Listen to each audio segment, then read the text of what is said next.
Durante la Edad Media, uno de los principales deberes atribuidos a las mujeres era la procreación inmediata tras el matrimonio. La presión social sobre las recién casadas era considerable, ya que su rol prioritario consistía en asegurar una descendencia lo antes posible.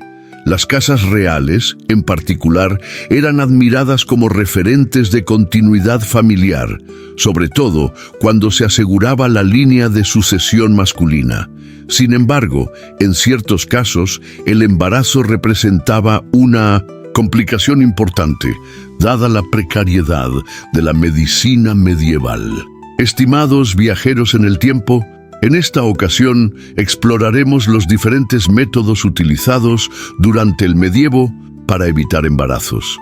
Si el tema os resulta interesante, os animo a expresar vuestro interés con un me gusta. Uniros a nuestra comunidad histórica y, sin más preámbulo, comencemos este fascinante recorrido. La Iglesia Católica dejó clara su postura en numerosos textos eclesiásticos, denunciando cualquier intento deliberado de evitar la reproducción.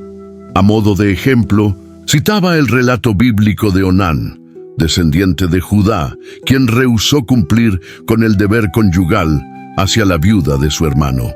Un decreto papal del siglo XV reafirmó la oposición a estas prácticas, considerándolas inaceptables y en algunos casos vinculadas a rituales de carácter mágico, incluyendo incluso la interrupción de gestaciones.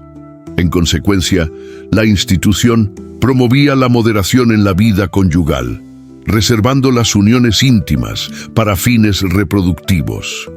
Pese a estas prohibiciones, una práctica extendida era la interrupción voluntaria del acto conyugal antes de completarse.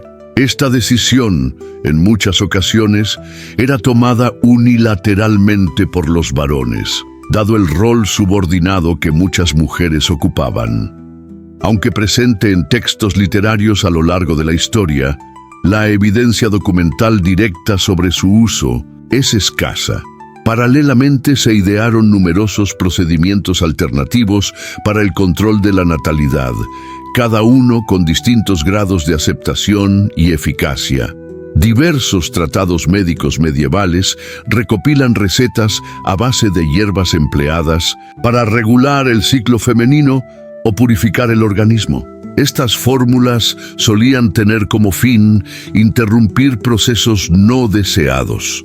En el compendio Antidotum, por ejemplo, se encuentran mezclas destinadas a inducir el ciclo mediante el uso de plantas como Arum, Artemisa, Altramus y otras. La eficacia de estas recetas dependía en gran medida de la combinación y dosificación. Algunas, como la pimienta, eran inofensivas, mientras que otras, como el poleo o el perejil, eran tan potentes que incluso hoy se desaconsejan durante el embarazo. No obstante, es fundamental advertir sobre los riesgos de manipular estas sustancias sin orientación, pues algunas podían llegar a ser peligrosas para la salud. La maternidad suponía desafíos importantes para la salud femenina, sin importar su estatus social.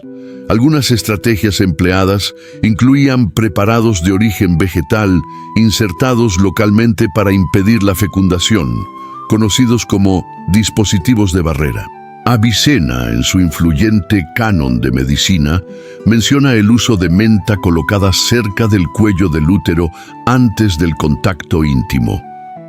También describe sustancias como el aceite de cedro, que en sus observaciones parecía reducir la viabilidad del elemento masculino.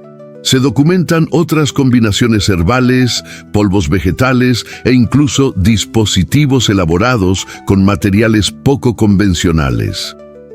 En el antiguo Egipto, por ejemplo, se utilizaban mezclas elaboradas con compuestos de origen animal y productos lácteos fermentados, introducidos localmente para crear un entorno desfavorable a la fecundación. Este método, además de poco higiénico, podría haber tenido un efecto más disuasorio que efectivo, debido a su fuerte olor o textura poco agradable. Otro remedio histórico consistía en el uso de cítricos.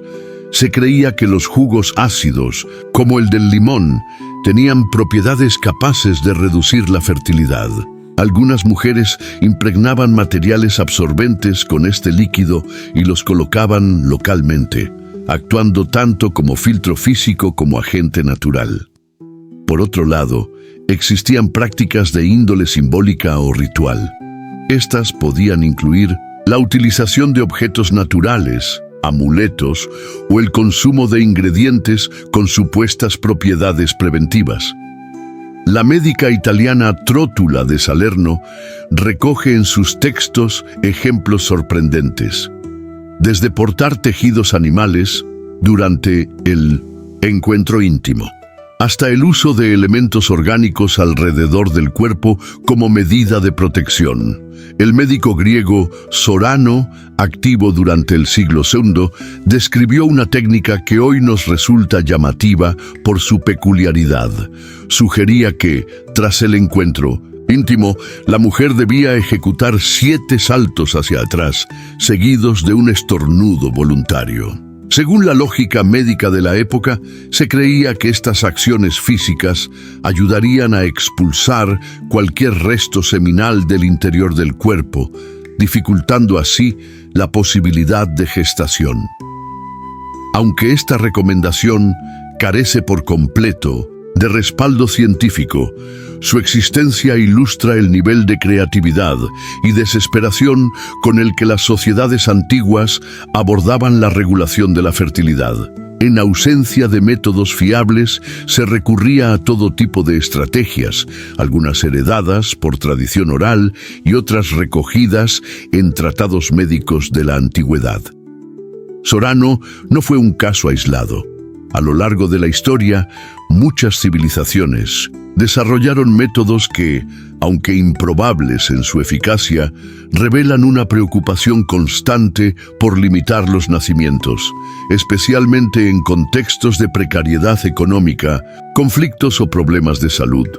Antes del desarrollo de tecnologías modernas en salud reproductiva, innumerables personas intentaron influir en sus capacidades reproductivas mediante soluciones tradicionales. Estos métodos incluían desde rituales simbólicos hasta el uso de compuestos químicos de origen natural o mineral. Entre las prácticas más peligrosas se encontraba el empleo de sustancias altamente tóxicas, como el mercurio, el plomo o incluso el arsénico. Estas sustancias, en dosis suficientes, podían tener un efecto inhibidor sobre la fertilidad, pero su consumo implicaba consecuencias devastadoras para la salud. La exposición prolongada a estos metales pesados podía provocar fallos orgánicos, lesiones neurológicas irreversibles e incluso la muerte. El uso de estos compuestos revela no solo la ausencia de conocimientos médicos precisos, sino también la profunda necesidad de muchas mujeres, y en ocasiones también de hombres, por ejercer algún tipo de control sobre el proceso reproductivo en contextos donde las opciones eran prácticamente inexistentes. Esta búsqueda de autonomía se desarrollaba en una época donde la información fiable sobre salud corporal era escasa y donde las explicaciones sobre el funcionamiento del cuerpo humano se basaban más en tradiciones, creencias o teorías filosóficas que en evidencia científica verificable. La presión social jugaba un papel determinante. En muchas culturas, el embarazo podía alterar drásticamente el destino de una mujer, afectando su posición dentro de la familia, su estabilidad económica o incluso su seguridad personal. Por ello, en determinadas circunstancias, evitar una gestación no era solo un deseo, sino una necesidad imperiosa. Esta necesidad llevaba a muchas personas a experimentar con métodos que, aunque peligrosos, representaban para ellas una esperanza frente a una situación de vulnerabilidad. El uso de sustancias tóxicas como el plomo el mercurio o el arsénico, si bien hoy resulta impensable, se basaba en observaciones empíricas erróneas que asociaban su toxicidad con la interrupción de procesos corporales, sin comprender las consecuencias a largo plazo para la salud. Estas prácticas, lejos de representar simples supersticiones, son testimonio del ingenio humano frente a la adversidad y de una larga historia de intentos por regular la fertilidad mucho antes de que existieran opciones modernas. Al mirar atrás, es evidente que la falta de recursos médicos adecuados dejó a muchas personas sin alternativas seguras, obligándolas a tomar decisiones con consecuencias inciertas. La historia de los métodos tradicionales para evitar embarazos nos recuerda cuán reciente es el acceso generalizado a opciones de salud reproductiva eficaces y seguras, y subraya la importancia de continuar promoviendo la educación, la investigación y la equidad en el acceso a estos servicios. Esperamos que esta exposición sobre técnicas históricas de regulación de la natalidad haya despertado vuestra curiosidad. ¿Os sorprendió alguno de estos métodos? ¿Cuál os parece más llamativo o peculiar? Os invitamos a compartir vuestras impresiones en los comentarios, dejar un me gusta, suscribiros a nuestro canal y compartir este contenido con otros apasionados de la historia. Nos vemos en la próxima aventura del pasado.